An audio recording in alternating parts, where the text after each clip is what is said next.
आगको रज आसुची रज हेले सबु ओडिया घरे प्राय पोड़ पिठा बनी थाए।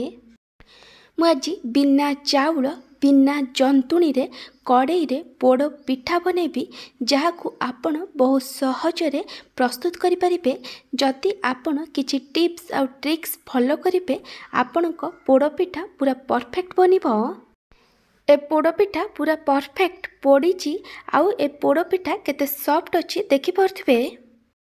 आउ डेरी न करी चलंतु प्रस्तुत करिबा आजिर रेसिपी। नमस्कार, ट्विंकल किचन को आपण मानकु स्वागत।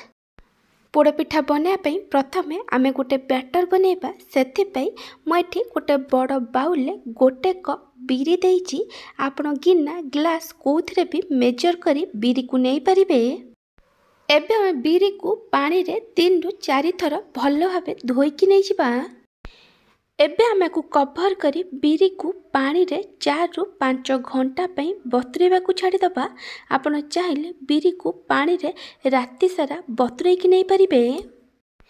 4 रु 5 घंटा परे मटी घोड़णी काढ़ी देइची।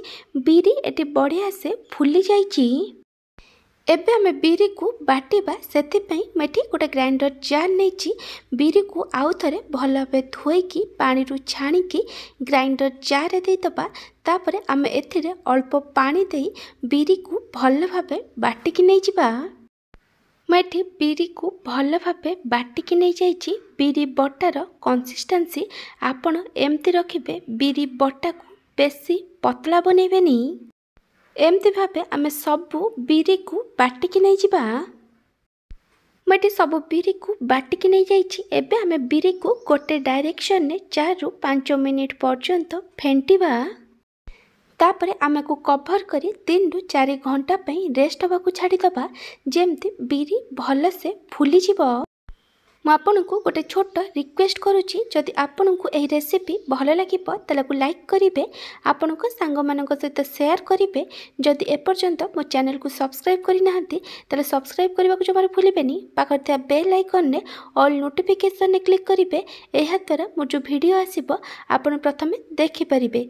जदि फेसबुक इंस्टाग्राम में देखुचंती तले फॉलो करबा को जमार भूलिबेनी।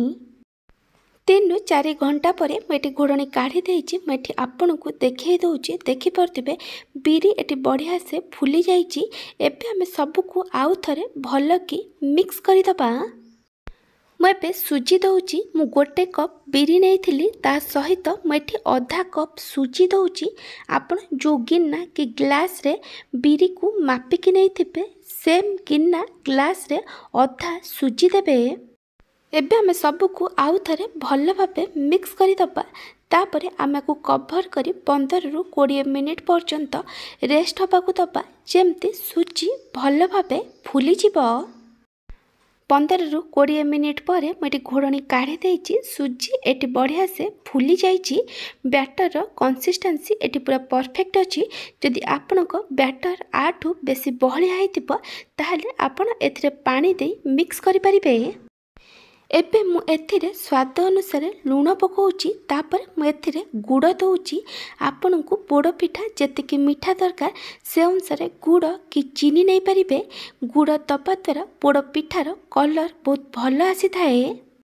एबे हमें सब को भल भाबे मिक्स करि दबा। जेमती बैटर रे गुड़ भल से मिक्स हो जिवो। एटी गुड़ बैटर रे भल से मिक्स हो जाइची। एबे मु एथिरे किछि काजू किसमिस आ किछि नड़िया को छोट छोट खंड करी काटिकी पकाइची। आपण चाहिले एथिरे नड़िया कोरा देई परिबे। तापरे मु एथिरे गोटे तेज पत्र को छोट छोट खंड करी पकाइची। तापरे मेटी 3टा गुजराती को छेचिकी देइची। आ जगह रे आपण आधा छोट चम्मच गुजराती गुंड पकाई परिबे। तापरे मु 1 इंच अदा को छेचिकी पकाइची।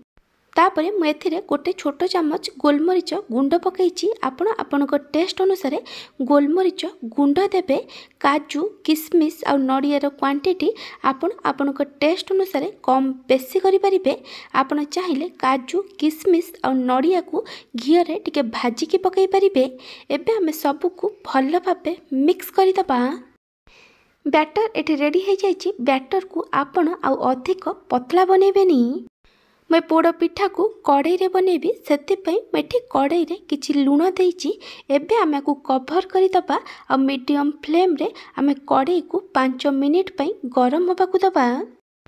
पोड़ पिठा बनैया पई मैं गोटे बाउल लेइछि। आपण टिके मोटा बाउल नेबे। बाउल जगह रे आपण केक टिन नै परिबे, स्टील की रसर टिफिन नै परिबे, जो टिफिन टिके मोटा थिबो। तापरे मैं एथिरे गोटे छोट चामच घी देइछि। घी को भल भाबे स्प्रेड करी दबा। एहा द्वारा पिठा जेतेबेले पोड़ी जिवो इजिली बाहरी जिवो। घी देबे, रिफाइन ऑयल नेबेनी। घी दबा द्वारा पोड़ पिठारे गोटे बढ़िया बास्ना आसीबो। तापरे मैं एथिरे गोटे बटर पेपर दे देइछि। बटर पेपर जगह आपण कदली पत्र नै परिबे।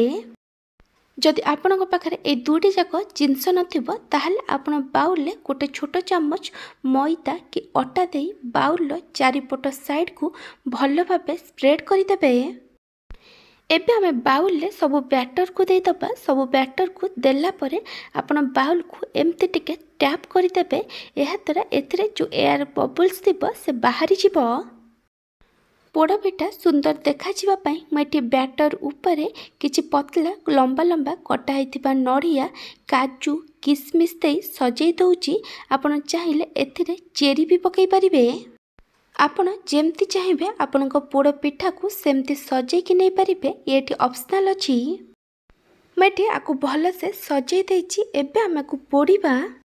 एटी 5 मिनिट हो गलानी। कड़ई एटी बढ़िया से गरम हो जाइए। एबे आमे कड़ई रो घोड़नी को काढ़ी दबा। तापरे मैं एथिरे गोटे स्टैंड रखीची। जदि आपण पाखे एमती स्टैंड नथिबो ताले आपण गोटे गिन्ना कि प्लेट नै परिबे। एबे आमे स्टैंड उपरे बाउल को रखी दबा। तापरे आमे को कवर करी प्रथमे हाई फ्लेम रे 5 मिनिट पई कुक करिबा। तापरे आमको लो फ्लेम रे 30 रु 40 मिनिट पर्यंत कुक करिबा। 45 मिनिट पर मैं घोड़नी काढ़ी। एबे आमे पोड़ पिठा को चेक करिबा। ए पोड़ पिठा सिझिछि कि नहीं। आपण चाहिले अध घंटे पर भी पोड़ पिठा को चेक करि परिबे। एबे आमे गोटे छुरी नबा आ ताको पोड़ पिठा भितर दे दबा। जदि आपणक छुरी पूरा सफा आसुथिबो ता माने ए पोड़ पिठा भल से सिझी जाइछि। ए छुरी एटी सफा आसुछि ता माने ए पोड़ पिठा एटी हे जाइछि। एबे आमे गैस बंद करि दबा आ ए पोड़ पिठा को टिके ठंडा हबा को दबा। एटी पोड़ पिठा टिके ठंडा हो गलानी। एबे आमे गोटे छुरी सहायता रे पोड़ पिठार साइड गुडा को बाउल लु टिके छड़े दबा। तापरे आमे गोटे प्लेट नबा आ ताको बाउल ऊपर रखी दबा। तापरे धीरे की बाउल को लेउटै देबे। तापरे आमे बाउल को धीरे की टेकी दबा। पोड़ पिठा बहुत इजीली बाउल लु बाहरी जिवो। एबे आमे बटर पेपर को काढ़ी दबा। देखि पारथिबे ए पिठा केते बढ़िया से पोड़ीची आ फुलीची। मैं एबे आपन को ए पिठा को काटिकी देखै दउची। देखे दउची ए पिठा केते जालीदार बनीची आ पिठा पूरा सॉफ्ट बनीची। जदि आपन को ए बिरी सुजी पोड़ पिठार रेसिपी भल लगी ताला को लाइक करिवे। आपण को सांग मानक सहित शेयर करिवे। जदि एपर्यंत मो चैनल को सब्सक्राइब करना ताले सब्सक्राइब करबा को जमार भूलिबेनी। पाखर थिया बेल आइकन ने ऑल नोटिफिकेशन ने क्लिक करिवे। एहा द्वारा मो जो वीडियो आसीबो आपण प्रथमे देखि परिबे। जदि फेसबुक इंस्टाग्राम देखुचंती ताले फॉलो करबा को जमार भूलिबेनी। Thank you for watching.